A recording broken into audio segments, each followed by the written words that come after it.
Bom dia, pessoal. Cadê o Eduardo Paes? Já foi embora? Eu pensei que ele fosse participar, que eu ia brincar com ele. Porque eu vi tanto o Eduardo Paes quanto o governador do Rio pedindo dinheiro.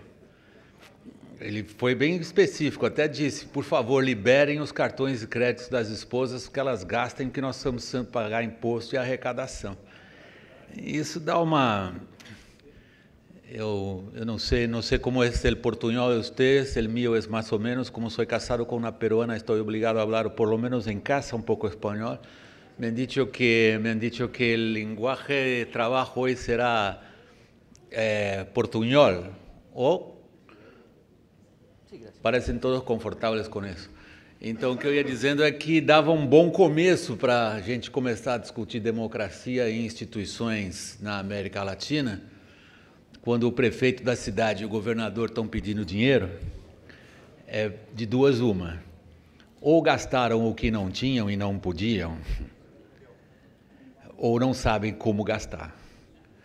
De qualquer maneira, a ideia do populismo fiscal como uma característica extraordinariamente negativa de uma parte da América Latina impõe, evidentemente, uma reflexão sobre instituições democráticas e o seu funcionamento.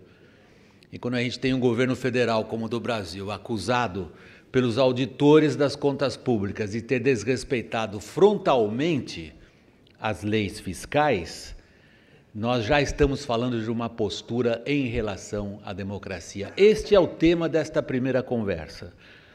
No fundo, o tema da nossa primeira conversa é se a democracia funciona nos países da América Latina. Existe uma América Latina sem fronteiras do ponto de vista do funcionamento das instituições democráticas representativas? A última América Latina que nós vimos talvez sem fronteiras, essa é de antes de Bolívar, ou não? Do Império Espanhol ainda, América Latina sem fronteiras. De lá para cá as fronteiras foram estabelecidas de várias maneiras. E me parece que há uma nova fronteira sendo estabelecida do ponto de vista do funcionamento das instituições democráticas, uma espécie de linha das Tordesilhas nova, que passa hoje, deixando de um lado os governos sul-americanos, sobretudo, que têm uma visão moderna e adequada do funcionamento das instituições, e do outro, os governos que, na sua expressão mais perversa, usam as instituições democráticas como maneira de solapá-las, como maneira de aboli-las. E nessa visão perversa das instituições democráticas, o populismo fiscal e a catástrofe que ele provoca em alguns dos países, com recessão, desemprego, juros altos e distúrbios sociais, é a sua expressão mais clara e evidente. A primeira pergunta é, existe uma Glória? La primera pregunta, Gloria, ¿me oyes? Gloria, hoy. Hola. La primera pregunta es, ¿hay una América Latina sin fronteras? Cuando hablamos cuando hablamos de cómo funcionan las instituciones democráticas en nuestros respectivos países. Muchas gracias. Yo no considero que la América Latina sin fronteras esté ni en la política ni en la economía. Creo que la única América Latina que hay sin fronteras es la América Latina tecnológica. Es el único lugar donde no hay barreras y aún así hay gobiernos que le quieren meter barreras al Internet. O sea, la democracia está en el WhatsApp. La democracia está en el WhatsApp porque el Facebook, el Twitter y las redes sociales vinieron a volver a todo individuo un justiciero en potencia y un periodista en potencia. Ahora los latinoamericanos no se tienen que calar ni aguantar las cadenas nacionales políticas que pasan por televisión o radio o la propaganda en la prensa como lo único que hay para hablar. Ahora cada quien tiene una voz y tiene una opinión que es igual de respetada. Tanto Mark Zuckerberg como yo, como un campesino, si abre un perfil en Facebook se ve exactamente igual. No hay democracia más grande que esa. El problema es que en América Latina queremos democracia, queremos las virtudes de la voluntad de la mayoría, pero nos rehusamos a tener repúblicas verdaderas. Y una democracia sin república es una tiranía de las demagogias. al igual que una república sin democracia se vuelve una tiranía de las oligarquías elitistas. Entonces, si no tenemos una república con democracia, América Latina va a seguir con fronteras. Y encima tenemos discursos xenófobos que nos llevan a tener unas políticas comerciales caníbales entre nosotros, que hacen imposible la movilidad social, que vuelven un calvario el abrir una empresa de un país a otro. Jaime, quando eu ouço o que a Glória acabou de dizer, me parece que a fronteira que ela estabelece é sobretudo uma fronteira de mentalidade e de valores, porque se de um lado ela elogia a existência das tecnologias de informação e a possibilidade hoje dada a qualquer indivíduo, não só na América Latina, mas é da América Latina que estamos falando, de se comunicar com qualquer outro a custo zero, a esta possibilidade moderna e aberta corresponde um atraso, a palavra não foi dela, a palavra atraso é minha, do ponto de vista das instituições e do funcionamento disso que ela chamou de repúblicas sem democracia. É isto que temos, uma notável, como se diz em inglês, empowerment of individuals and citizens, e por outro lado, estruturas políticas arcaicas que não correspondem mais a essa realidade? Por favor. Eu posso falar? É para você a pergunta. Eu não sabia. Foi o único que fala português, por isso. Não, eu acho que a fronteira que nós temos é uma fronteira de mentalidade. Eu tinha até me preparado pensando, eu acabo de vir dos Estados Unidos, uma viagem de roadshow pela empresa na Europa, nos Estados Unidos, e fiquei vendo como nós somos impactados, e eu acredito, eu não conheço muitos países da América do Sul, mas eu acredito que nós colocamos limites, né? Que nem um elefante que é preso pelo barbante e fica lá preso. Nós temos uma maneira de organizar nossos países, pelo menos falando do Brasil, de centralização, de governança centralizada, que atrapalha muito, que tudo é complicado. Então, eu vou dar um exemplo do que eu vi. Eu visitei lá o Texas com um camarada, um americano, que está fazendo uma empresa no Brasil e tem uma empresa nos Estados Unidos para suplemento alimentar de gado. E ele me falou que para conseguir a autorização da empresa dele nos Estados Unidos, ele ligou às 9 horas da manhã e às 10h30 ele tinha autorização, alvará de funcionamento. No Brasil, aqui em Guararapes, perto de Araçatuba, ele levou 30 dias até ele conseguir uma entrevista para ir falar com a pessoa, porque conhecia, etc. Por que isso? Porque lá o prefeito local, ele manda na segurança, anda na escola, e a população faz as coisas acontecerem. O prefeito tinha interesse em que a empresa se estabelecesse lá. Então, é um exemplo de que nós temos que mudar a nossa estrutura. Pelo menos acredito que em vários países da América do Sul, com certeza no Brasil, pensarmos uma nova maneira de nos governar, não é? E acreditar, e aí é uma questão de Conselho de Empresários, nós, empresários, atuarmos com aquilo que nós sabemos fazer. O empresário é pragmático, o empresário está acostumado com a meritocracia. Eu ouvi outro dia, disse, olha, o empresário enfrenta uma eleição por dia. Né? Os políticos é a cada 4 anos. Nós temos que ser eleitos pelos clientes amanhã de novo. Então, e assumirmos essa responsabilidade. Nós. Tem uma vantagem, né? Os seus clientes podem impeach você anytime. Exatamente. Arturo, ¿cuáles son las barreras mentales que imponen a América Latina fronteras?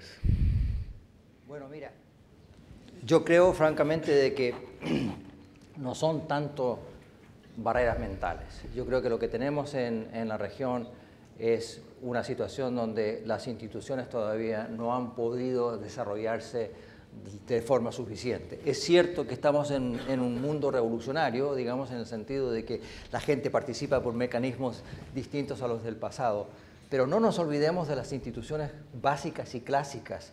Tenemos en América Latina, yo creo, una crisis de representación muy fuerte. Por un lado, tenemos un problema de Estado de Derecho, de accountability, y se requiere mejorar eso. Por otro lado, tenemos un problema de la crisis de lo que podríamos llamar representación, porque la verdad es que la gente no se puede entender con el gobierno solamente mandando twitters, ¿ah? Lo que se requiere son partidos políticos, lo que se requiere son instituciones que efectivamente llevan a la voluntad popular hacia las esferas del gobierno donde se configuran los acuerdos necesarios para poder gobernar. Tenemos un déficit muy fuerte en casi todos los países, con diferencias importantes, sin embargo, por ejemplo, de la calidad de los partidos políticos. Yo quiero enfatizar eso, porque por lo general en estas discusiones nos olvidamos de que los partidos políticos, como el propio Adams lo dijo en un momento, son el canal fundamental para la democracia, porque son los mecanismos de representación de la ciudadanía que llevan a las esferas de poder, pero también en las esferas de poder son los instrumentos básicos para poder llegar a los acuerdos fundamentales para poder gobernar una sociedad. Entonces, yo le pido a empresarios y amigos que quieren efectivamente ver cómo pueden ayudar a mejorar la política, que se preocupen también de la calidad de la política y de la naturaleza, por ejemplo, incluso de los partidos políticos. Lo dejo ahí. Jaime Quiroga, tú tienes aquí Jorge, Quiroga, tienes aquí una experiencia fascinante, que es de haber sido jefe de Estado. Lo que, como iniciamos la charla ahora, me parece de un interés muy vivo, porque Gloria empieza y dice, pasamos por una revolución que significa la posibilidad de que a cada individuo se presenta la oportunidad de tener su voz registrada. Para eso no se necesitan los medios de comunicaciones tradicionales, pero vivimos una situación donde no hay repúblicas democráticas. Ahí viene Jaime Garfinkel y dice, hay una barrera así de mentalidad a la cual Arturo Valenzuela hace una observación interesante. Él nos dirige hacia atrás, hacia los clásicos de la formación institucional, en los cuales estos clásicos del funcionamiento de las instituciones, el papel más destacado en el raciocinio de Arturo es el partido político, y sobre todo la calidad de estos partidos, o sea, qué ideas representan.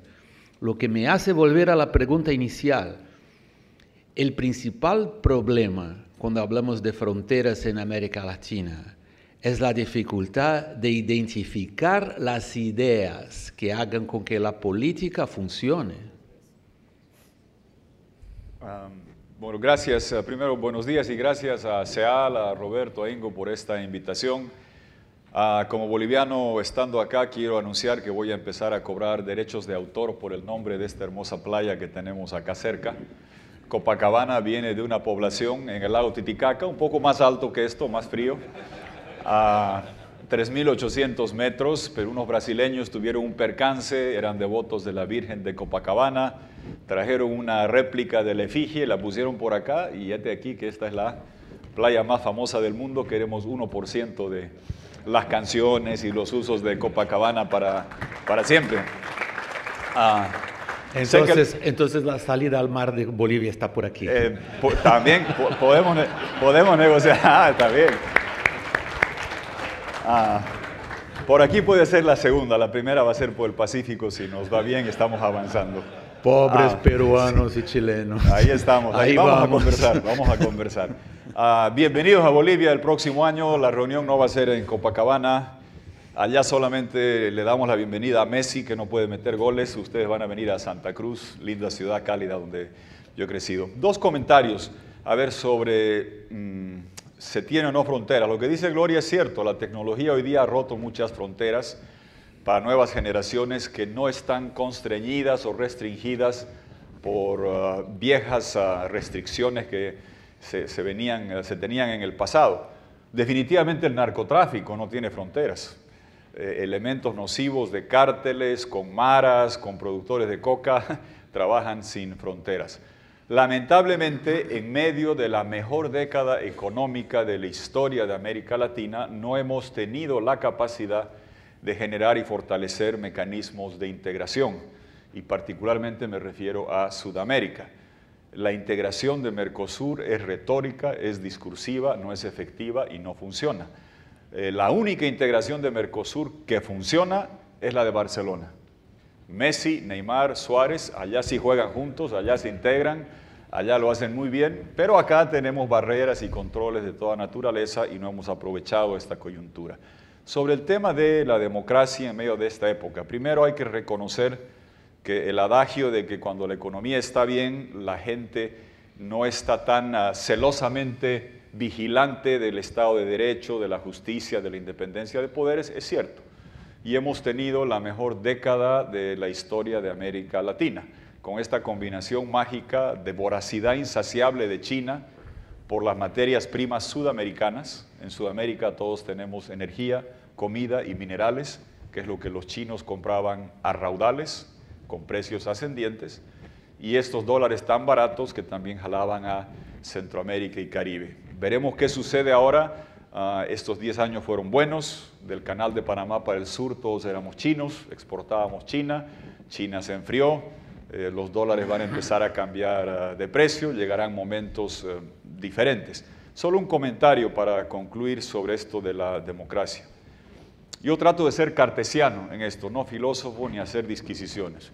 Una democracia para mí requiere 5 elementos y se avecina una fecha donde se va a poner a prueba esto, que es en Venezuela el 6 de diciembre, que las violaciones más groseras a los elementos esenciales de una democracia se han cometido en la pobre Venezuela. ¿Hay gente aquí de Venezuela, no? Sí, que levante la mano. Después me va a hacer un favor, ¿tiene un billete de bolívares? No. No tiene, lo voy a mostrar después. Venezuela, esta es la debacle económica que se vive en Venezuela.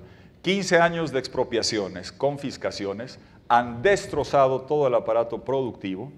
Lo único que se produce es petróleo, cada vez se produce menos, a menores precios, y la respuesta del gobierno es la clásica emisión inorgánica de esos bolívares. El oxímoron monetario más grande o más significativo del mundo es bolívar fuerte, eso se llama la moneda venezolana, que la más grande es 100 bolívares, que vale 14 centavos, han destrozado ese país, no se produce nada, solo petróleo. El mejor negocio del mundo es el Banco Central de Venezuela, donde a amigos del régimen le venden dólares baratísimos. Un billete de $100, imagínense, lo compran a 75 centavos, si eres amigo del régimen.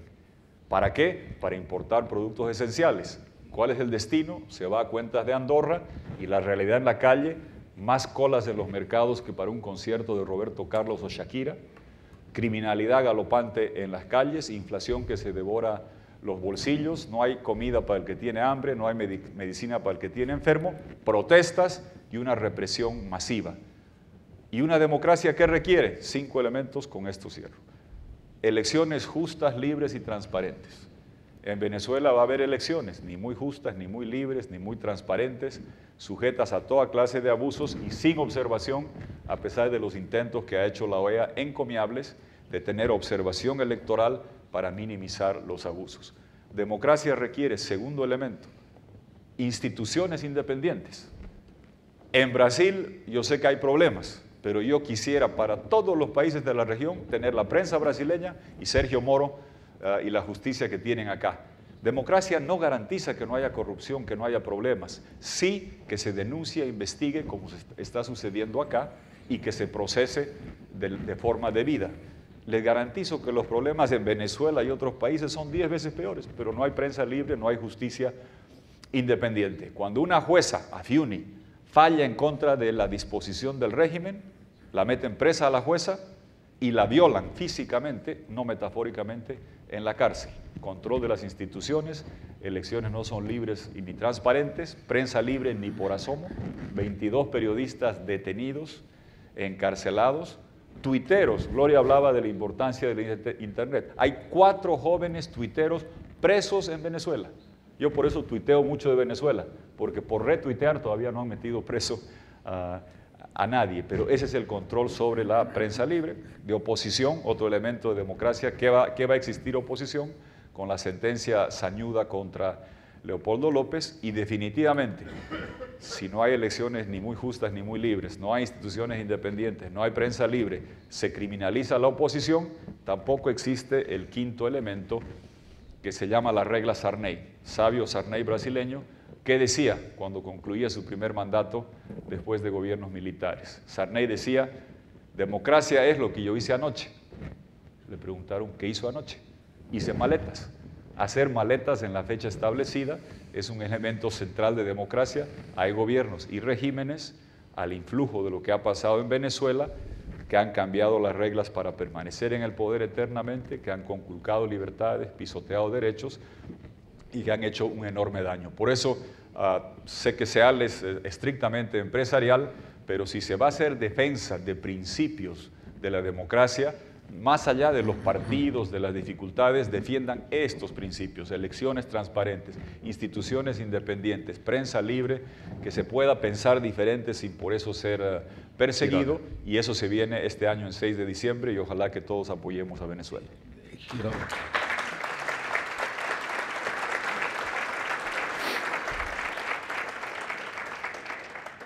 Yo como periodista estoy totalmente de acuerdo con lo que acabas de decir sobre Venezuela.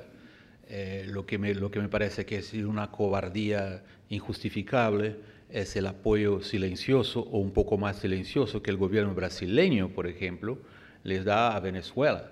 En buena parte, esto lo he discutido mucho en la televisión. Y esto es... Aprovecho esta oportunidad porque aquí están muchos empresarios con una visión internacional. Entonces la pregunta que yo les hago a ustedes, empresarios con visión internacional, ¿qué entusiasmo era cuando Venezuela, por un golpe diplomático sobre Paraguay, ha sido incluida en el Mercosur? Cualquier uno que se ocupaba de las relaciones internacionales o de política externa sabía la dimensión del desastre. Pero la visión de corto plazo de muchos empresarios también, amigos míos, con quienes siempre estoy en diálogo, me parece que es una lección que no se debe olvidar jamás, ya que estamos hablando de valores e instituciones, Gustavo. Pero lo que Quiroga acaba de hacer, Gustavo, tú que aquí representas la OEA, es una crítica severa y generalizada a países que tuvieron un periodo histórico reciente que probablemente no lo veremos más en una generación, probablemente no. Lo que hemos visto, el super cycle de commodities, esto es probablemente un one-off en un siglo. O sea, y la crítica que hace Quiroga a los países en general, y digamos, dejámoslo de la de Venezuela, que me parece un caso radical, extremo, pero muchos otros que no están en la categoría de desrespeto a las instituciones democráticas como Venezuela, en el raciocinio de Quiroga, son países que no se han preparado para lo después. Hay una enfermedad mental latinoamericana que hace con que en momentos como este las oportunidades históricas se las dejamos pasar. En primer lugar, quiero disculpar al secretario general que no puede estar aquí con todos nosotros por un tema de salud. Me pidió que les transmita sus excusas y el agradecimiento a SEAL y en particular a su amigo Igor, haberlo presentado y que la institución esté aquí en este importante foro. Bueno, respecto a lo que estamos comentando, si es que hay una enfermedad, lo bueno es que se está curando. El problema con las enfermedades es cuando son crónicas y nos llevan a algo terminal. ¿Y por qué digo se está curando? En mi opinión. Sabemos que es mucho lo que hay por hacer y hay oportunidades que probablemente se han perdido, pero también tenemos que ser conscientes que es mucho lo que se hizo, que en términos de valores democráticos se está mejor, sin duda, que hace 30 años. Muchos de los que estamos aquí, que somos de distintos países de la región, hemos vivido procesos realmente muy difíciles, de falta absoluta de democracia. Entonces, si hay una enfermedad, se está curando. Y si así es, ¿qué es lo que nosotros podemos hacer para que esta enfermedad se cure pronto? Creo que un poco la propuesta, el título era hablar de democracia en transformación. Es un título que provoca a pensar, provoca a reflexionar, a debatir. La democracia es un concepto que no se debe modificar. La democracia es como los principios. Lo que sí se debe fortalecer y se debe ejercer. Me parece que acá lo que un poco se está planteando es el ejercicio de la democracia. Y entonces, también cuando vos comentabas de los movimientos sociales, de los partidos políticos, de las nuevas tecnologías, tenemos que saber que las demandas son ascendentes y que hay mayor demanda en transparencia, en eficiencia, en instituciones sólidas. Y esto también contribuye las nuevas tecnologías, porque las noticias sabemos que son en tiempo real y las comunicaciones también. Entonces estos movimientos sociales, coincido plenamente con Arturo, hay que ver cómo se canalizan para formar parte de movimientos políticos, de partidos políticos, que es la primera institución que va a fortalecer la representación de la ciudadanía en la democracia.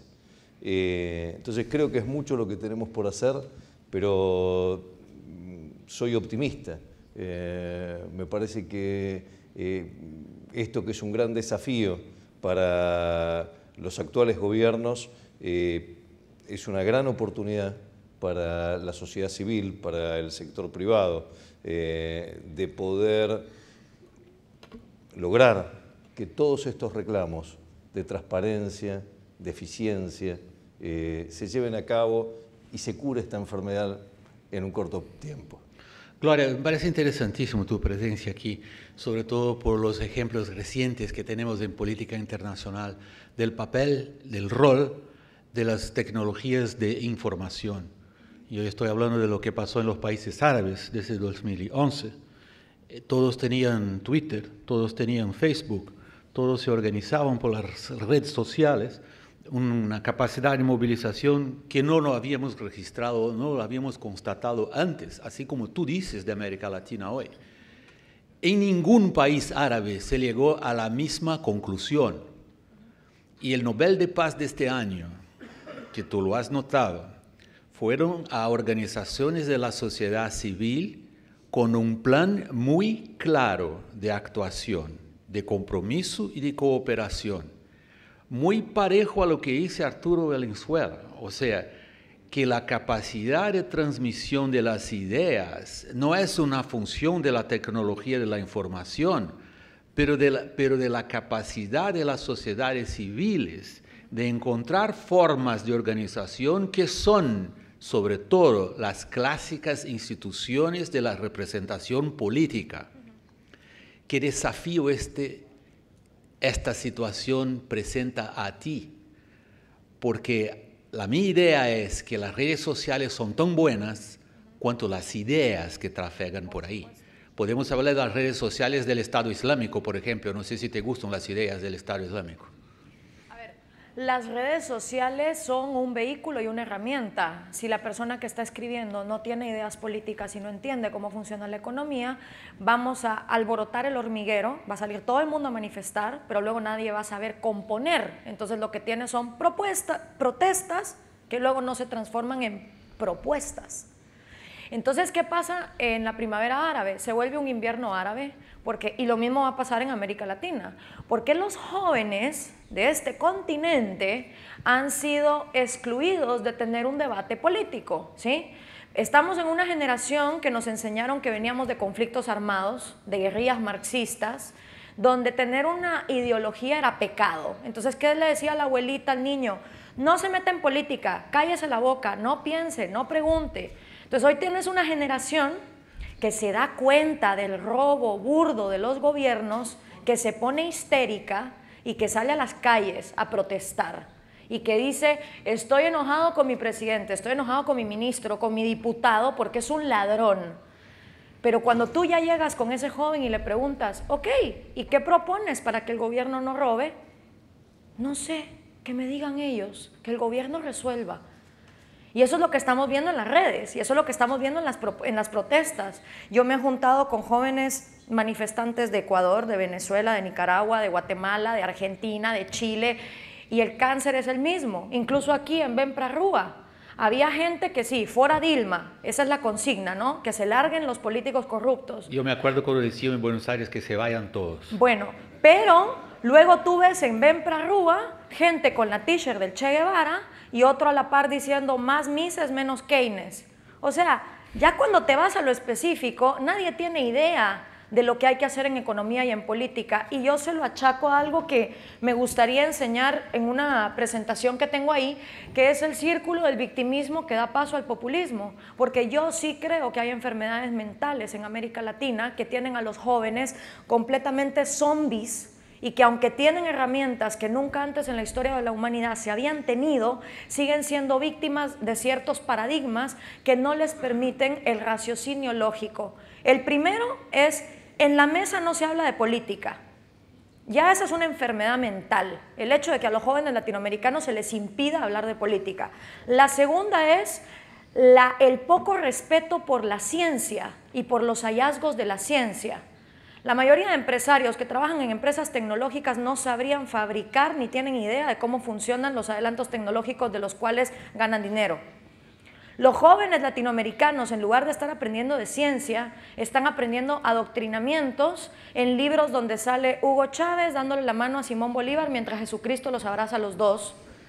¿Sí? Aquí se enseña a amar caudillos, la cámpora es como las juventudes hitlerianas, y mientras el mundo avanza en experimentos y en hallazgos científicos, a las juventudes latinoamericanas las metemos en unos paradigmas que les impiden pensar claro. Por eso es que en las redes sociales tú ves protestas, enojo, pero no vas a ver propuestas. Porque para que una generación pueda proponer, tiene que estudiar de economía, tiene que estudiar de política, tiene que conocer su historia y tiene que tener un vehículo. Los partidos políticos, agencias marketineras, publicitarias, creadoras de caudillos. Eso es lo que hay en América Latina. Agarran a los candidatos como que fueran una lata de gaseosa y te dicen, te vendo esta marca, ¿sí? Y nos piden a los jóvenes que usemos esos vehículos. Yo le pregunto aquí al señor de la OEA, y si alguien me quiere grabar para que haga el experimento de ser un periodista en potencia, hágalo. Yo condeno que la OEA diga que el 6 de diciembre no va a ir a Venezuela porque el gobierno no se lo ha pedido. El gobierno no se lo va a pedir. Obviamente el gobierno no le va a pedir a la OEA, vengan a ver mi fraude. Se lo va a pedir la población. Y que usted me diga, es que la Constitución de la OEA no nos lo permite. Digo yo, ¿qué importa más? ¿Un pedazo de papel? ¿O la reclamación que está haciendo la gente en las redes? ¿O lo que la gente realmente necesita? ¿Qué importa en este continente? Porque somos como Edmund Burke cuando nos da la gana, ¿no? Palabra santa la ley, palabra santa la Constitución. Y cuando esa ley está violando la vida, la propiedad privada y la libertad del individuo, resulta que importa más el papel. Entonces, ¿cómo quieren que los jóvenes usemos los partidos, la OEA, el Mercosur, cuando son una farsa esas organizaciones que no están dispuestas a pelear por nuestros derechos? Entonces, Gustavo. Perdón, solo para concluir. Sí, las redes sociales son un vehículo, pero si América Latina no se quita las enfermedades mentales que no la dejan progresar en un raciocinio lógico, vamos a ver lo mismo que pasó en la primavera árabe, vamos a ver un invierno latinoamericano, porque llega un momento donde la gente se cansa de ir a manifestar. Y si no hay propuestas claras, es porque no se le permite a la gente que tiene las ideas claras participar. Gustavo, lo que en portugués tenemos una expresión que no sé si la conoces, por fogo no barraco. Incendiar una discusión en español diplomático. ¿Cuál es la respuesta de la OEA a la crítica muy bien y muy vehementemente formulada por Gloria? Sí, primero, bueno, agradezco la franqueza y frontalidad y me alegra mucho que tengas la energía de la juventud. A veces hay que también esa energía tener una dosis de prudencia.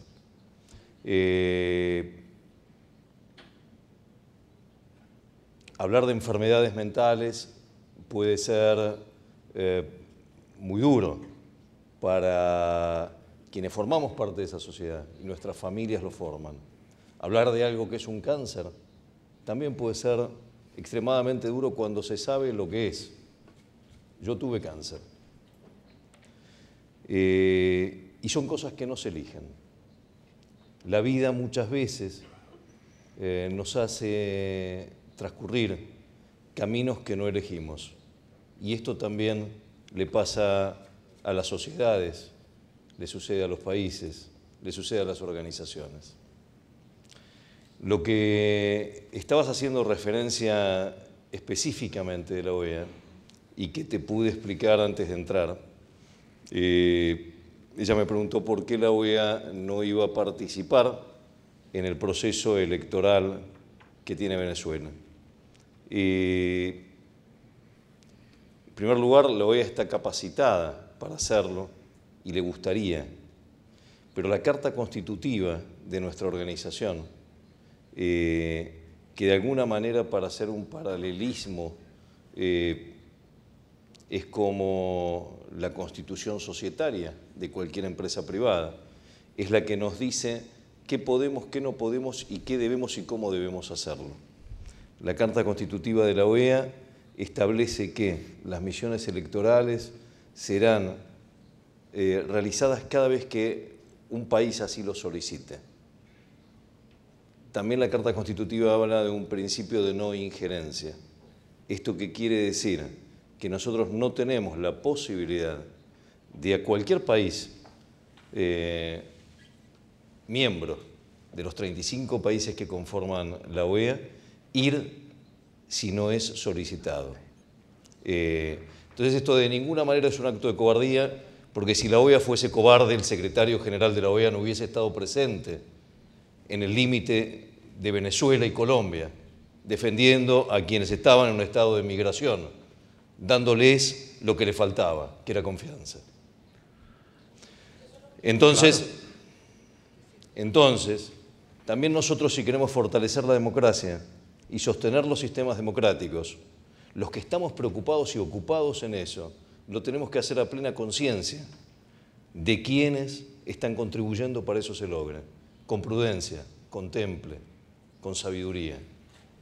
Me alegro y respeto mucho lo que vos estás haciendo y espero que el tiempo te ayude a poder entender mejor a quienes trabajamos desde instituciones para que tu trabajo sea también más fácil. Gloria y Arturo.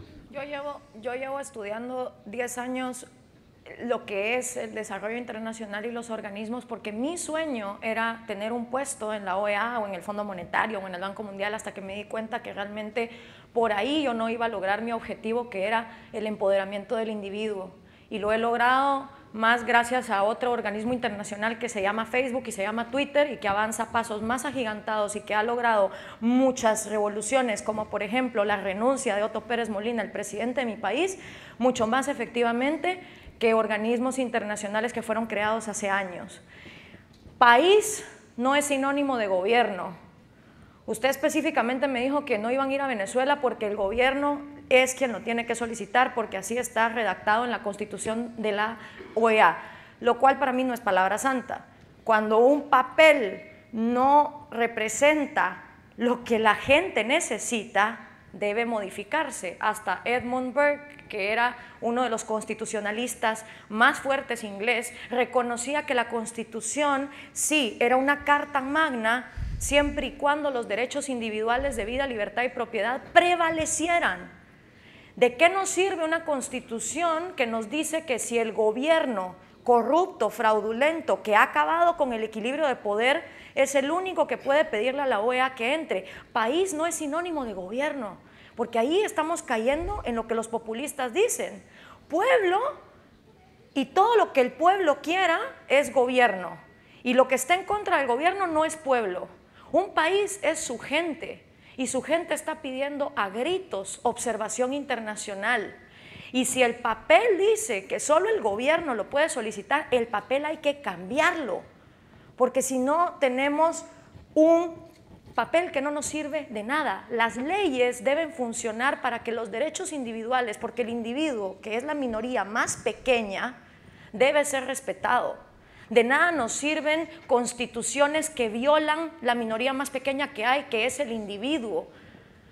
Y si hay individuos como Leopoldo López, como María Corina Machado, como Ledesma, que no los están dejando participar y la OEA no es capaz de trascender en eso, entonces las redes sociales van a seguir siendo el vehículo. Gloria, Arturo.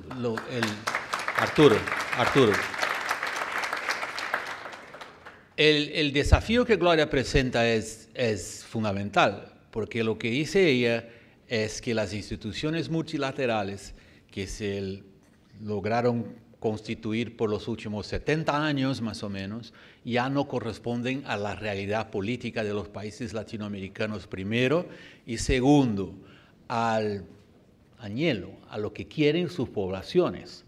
Y que lo que hoy tenemos como organizado, instituido y que trabaja o no trabaja, en la opinión de ella, frente a la revolución de información, está totalmente superado por la realidad. Y si esto de alguna manera no encuentra un compromiso, un equilibrio, entonces se cumple una profecía macabra que ella hace, que es del invierno latinoamericano. ¿Qué dice Estados Unidos de eso? Bueno, vuelvo a eso. Dos comentarios muy rápidos, porque tenemos poco tiempo. ¿Qué es la democracia? Es la soberanía popular. ¿Qué significa la soberanía popular? Que el pueblo elige a sus dirigentes. El problema es que los pueblos se dividen. Todos los pueblos se dividen. No es cierto que el pueblo quiere una cosa. Esa es una demagogia de los populismos y de los marxistas de otra época. El pueblo no elige. El pueblo se divide en todas las sociedades porque hay aspiraciones distintas, hay intereses distintos y todo lo demás. ¿Y qué significa eso entonces? Que se tiene que conformar las distintas expresiones del pueblo dentro de partidos políticos claves para poder representar no es cierto de que por problemas mentales la gente efectivamente está haciendo una cosa u otra. Le corresponde a la sociedad democrática conformar entonces expresiones que representen distintos intereses y ideologías o lo que sea. Y aquí la crítica viene muy fuerte hacia los partidos políticos tradicionales que han perdido la capacidad efectivamente de darles una propuesta a la gente.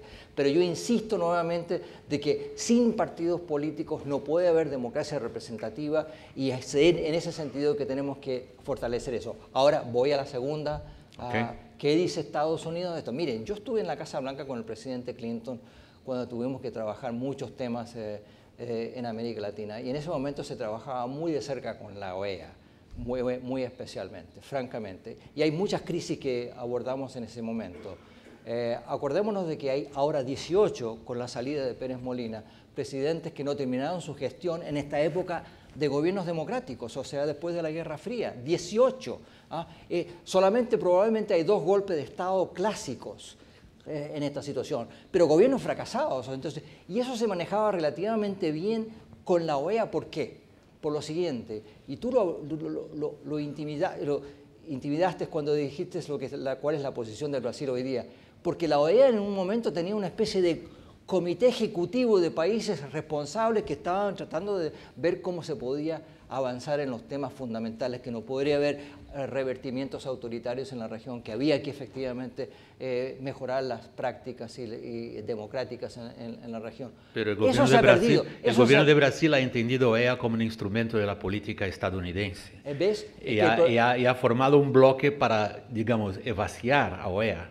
Bueno, ese es el problema. El problema es que el secretario general de la OEA es solamente el secretario general de la OEA. Si no hay, y es una institución que se mueve por mayoría, no por mayoría, por unanimidad, efectivamente. Entonces, si no hay una voluntad de los países en América Latina de ir recuperando esta cosa, ni Estados Unidos ni Brasil lo puede hacer. Y en ese sentido hay un trabajo muy serio. Y aquí invito a los empresarios, muy especialmente, y a otra gente que está comprometida con la calidad de las instituciones, que tenemos que trabajar todos juntos para ir mejorando esta situación. Bueno, yo tengo poco tiempo más para Quiroga y para Jaime, y la pregunta es, Quiroga y Jaime, ¿hay una enfermedad mental que es característica sobre todo del joven latinoamericano, Quiroga? No, yo Lo que hay que destacar y celebrar es que los jóvenes de hoy de América Latina tienen un grado de interconexión y participación que no existía antes. Yo vi un estudio muy revelador que muestra cómo todos nosotros nos educamos, y aquí estamos, estoy mirando a los que tenemos 15 años ya 3 o 4 veces. Sabemos bien que la forma en que nos educamos nosotros era radicalmente diferente a la forma en que se educan mis hijas. Mis hijas no me creen que cuando yo iba a la universidad tenía un casillero físico, 60-50 con llave, y abría y me llegaban las cartas. Hoy día estamos en otro mundo y la capacidad de absorber conocimiento, información es totalmente diferente para nuestra gente joven. Yo todavía, cuando yo era joven, Google era un locutor gritando un gol, Google. Amazon era un río aquí en Brasil. YouTube era el underground de Londres y no el producto que se tiene ahora. Apple, ahí sí voy a mostrar mi edad, era el sello discográfico de los Beatles, que ahora están volviendo. Pero quería hacer 2 comentarios, si me permite, para esta última ronda. Primero lo de la OEA, y aquí yo he sido muy crítico con la OEA y ahora voy a salir en defensa de la OEA. ¿En qué sentido? Y entiendo lo que está diciendo Gloria. Créeme, hemos sufrido y peleado todo lo que ha sido la exportación del modelo venezolano, porque no era un fenómeno local. Ha sido el régimen más poderoso e influyente del siglo XXI en América Latina. No por tamaño propio, sino por la potente petrochequera y la enorme capacidad comunicacional de quien dirigía ese proyecto, el señor Chávez, que en paz descanse. Era una poderosa mezcla de canal de noticias, con canal de historia, con canal de comedia, con canal de música, todo mezclado con la posibilidad de hacer cadenas interminables. Y llegó a tener 22 de 34 votos en la OEA. Cuando se vivió la crisis de Honduras, tenía en el bolsillo el control directo de 22 de 34 votos. Nadie ha tenido tanta influencia. Ahora los tiempos están cambiando. El secretario Almagro tiene la actitud correcta, ya ha tenido varios enfrentamientos, yo estuve con él, lo agredieron en Venezuela, le dije bienvenido al club, porque cuando uno... ¿Ha recibido a no, ha recibido a Capriles, ha recibido a Lilian, ha recibido a Antonieta, a todo el mundo. La OEA no es una entelequia en el cielo de la que se puede esperar, es un club de países. Yo reclamo en el marco de la OEA lo que hacen los países. Entiendo que está cambiando la realidad. Es verdad que ya no está el señor Chávez, la petrochequera no es tan grande, ha mermado la influencia y el actual régimen es indefendible, porque Chávez tenía más amigos, el sucesor es diferente. El señor Chávez explicaba, sacaba aplauso, contaba cuentos, levantaba risa, tocaba corazones, sacaba lágrimas. Era habiloso, que en paz descanse. El sucesor, cuando explica, saca risas.